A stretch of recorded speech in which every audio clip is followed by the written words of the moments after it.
அன்பான தேவனுடைய பிள்ளைகளே, ஆண்டவருடைய நாமத்தில் வாழ்த்துக்கள். இன்றைக்கு நாம் பார்க்குற ஒரு காரியம் என்னவென்று சொன்னால், நீங்கள் ஒவ்வொருவரும் இந்த பூமிக்கு உப்பாய் இருக்கிறீர்கள். பூமிக்கு என்று சொன்னால் பூமியில் உள்ள ஒவ்வொரு மனுஷருக்கும் நீங்கள் உப்பாக இருக்கிறீர்கள்.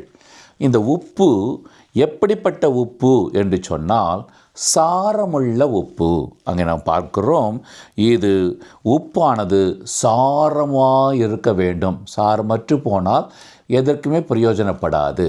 அந்த சாரம் இருக்கிற வரைக்கும் நாம் இந்த உலகத்தில் இருக்கிற மற்ற மக்களுக்கு எல்லோருக்கும் சுவை தருகிற உப்பாக இருப்போம். ரெண்டாவது, அன்பானவர்களே, நாம் ஒவ்வொரு பொருளையும் பாதுகாக்கிறது போல உப்பு நாம் மனுஷர்களை அவர்களுடைய எல்லா விதமான பாவ சூழ்நிலைகளிலிருந்து பாதுகாக்கிற ஒரு நல்ல பாதுகாப்பான உப்பாக ஆண்டவர் நம்மை வைத்திருக்கிறார்.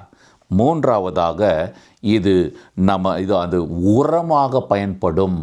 எனவே அன்பானவர்களே, நாமும் மற்றவர்களுக்கு நாம் அழிந்து அவர்களை பாதுகாக்கிற, அவர்களை இன்னுமாக ஆவிக்குரிய வாழ்க்கையிலே வளர்க்கிற ஒரு உரத்தை போல நாம் நம்மை ஒப்பு கொடுக்க வேண்டும்.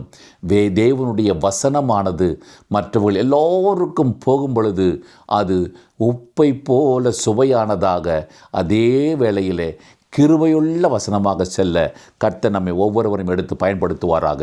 God bless you.